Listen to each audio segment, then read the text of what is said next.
Hi, I'm Don, and this is The Hobbyist Geek.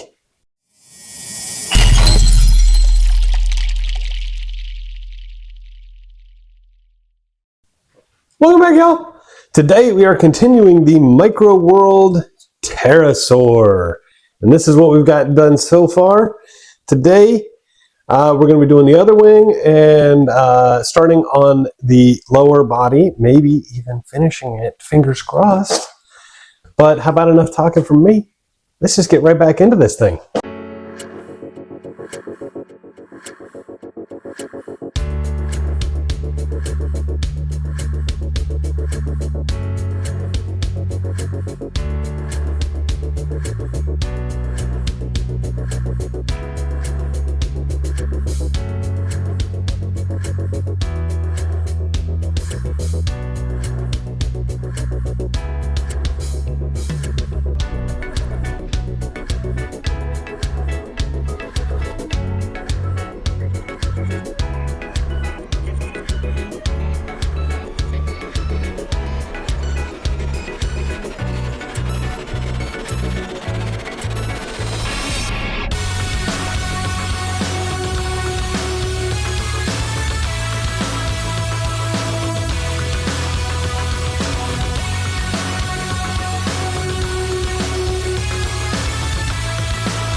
And here it is, the Microworld Pterosaur, fully assembled, looking pretty good.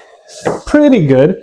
Now, I don't have it on the rotating display because the footprint on this thing is simply far too wide. And it does not balance on its hind legs, well, at all. So you're going to need a nice big space for this thing. So I will manually give you a profile. Look at that thing. And there is the back.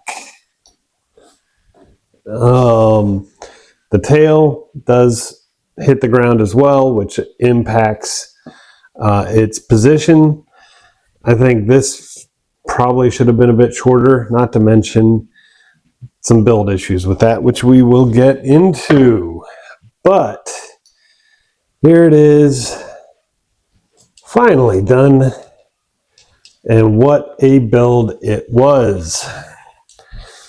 All right, coming on in, the right wing here is just a mirror image of the left wing that we did in the first episode. And I mean, you can see, look at these details. I mean, you got two guns here and here. You got whatever these things are. I'm guessing other cannons or grenade launchers or whatever. You got these that could be anything. Missile launchers, laser guns, who knows? And of course, all of the wing and hinge joints. Careful when building these hinge joints. I mean, just, it is complicated, to say the least, to actually get these flat areas attached in the later stages when you've got all of this extra detail around. And as it turns out, clearance is a huge problem when you get to the lower half of the body. Now, the lower half has a lot of detail as well. You've got all of these various ribs on here.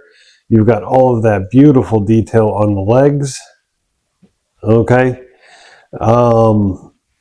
It's kind of hard to see because the wing's in the way, but the bend in the leg right here, that's really one of the problem areas when it comes to clearance.